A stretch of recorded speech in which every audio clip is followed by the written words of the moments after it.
On the 1st of October 2017, I met with women from 47 nationalities who had come to attend the International Visitors Leadership Program. We met with a common purpose: to connect, to learn, and to network. Our first stop on the program was Washington, D.C., and we visited the National Mall and other cultural sites. We marveled at the U.S. Capitol Building, the Lincoln Memorial, the Smithsonian Institution, the White House, as well as the Washington Monument. To the oceans, white with foam. We also attended a lecture on American federalism at the beautiful Georgetown University. We were given an overview of the U.S. system of governance. It was interesting to spend the morning at the U.S. Department of State, where we met various key people who included the head of USAID, U.S. Small Business Administration, and the Department of Commerce. On day 4, we visited the Glover Park Community Center, where we met with community leaders and local entrepreneurs to learn about their collaborative efforts to build a strong community for business.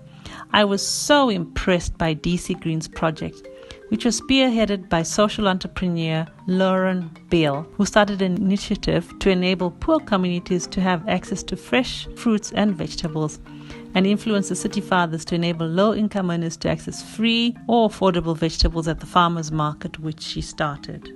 From the 5th to the 10th of October, we traveled to the state of Montana.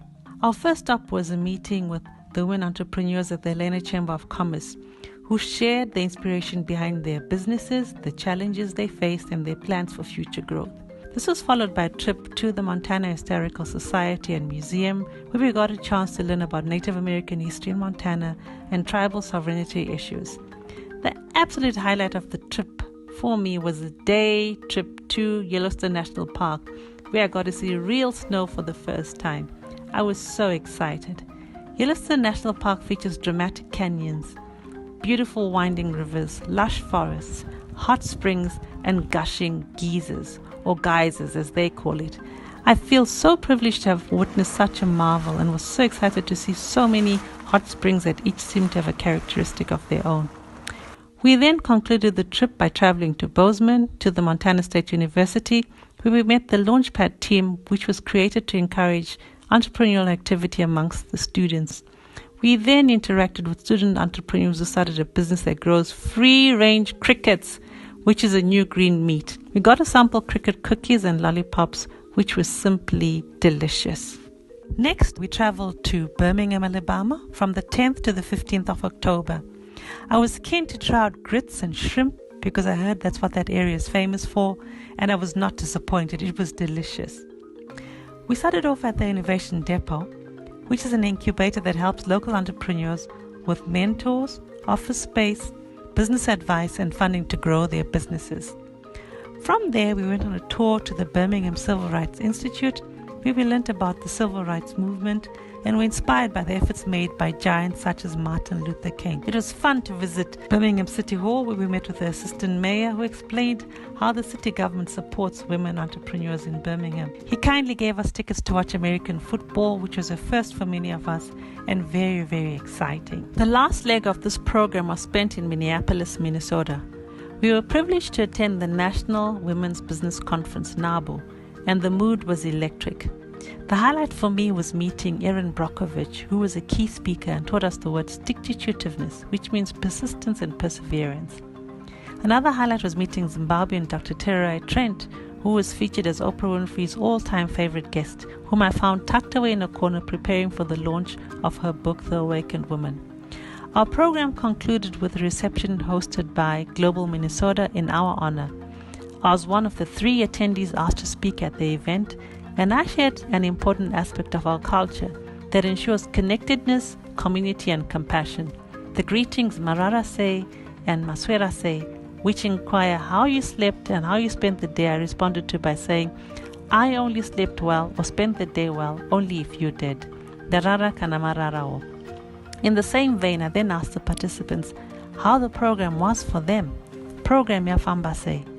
And my response was that the program and the conference was uplifting and empowering for me, only if it was empowering and uplifting for them, because that is what interconnectedness is all about.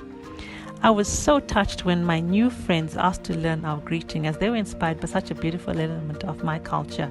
Masvedase, my name is Kitty, I'm from New Zealand. Masvedase, this is Winnie from Myanmar. Masvedase, I'm Tijen from Germany. Masvedase, I'm from Achula from Sri Lanka. Masvedase, I'm Yasna from Macedonia. The program more than exceeded my expectations, and I have made many connections and gathered many ideas to enhance our organization, and will be collaborating and skills sharing with others.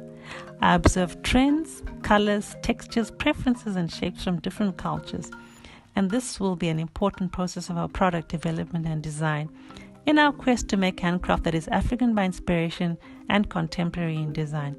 I'd like to thank the U.S. Department of State, World Learning, and Global Minnesota, as well as World Montana, and all the partners and stakeholders who made this program possible. A big thank you to the U.S. Embassy of Harare, the Public Affairs Section, specifically Dorothy Garu and Gladys Tutisani, who facilitated my travel, and Ambassador Harry Thomas and all the staff behind the scene for making the IVLP possible. This has been a life-changing experience, and I am determined to put all the lessons learned to good use to impact my community and to operate a sustainable business, including empowering the 2,000 rural artisans who are part of our network. Ngiyabonga, Natenda. Thank you.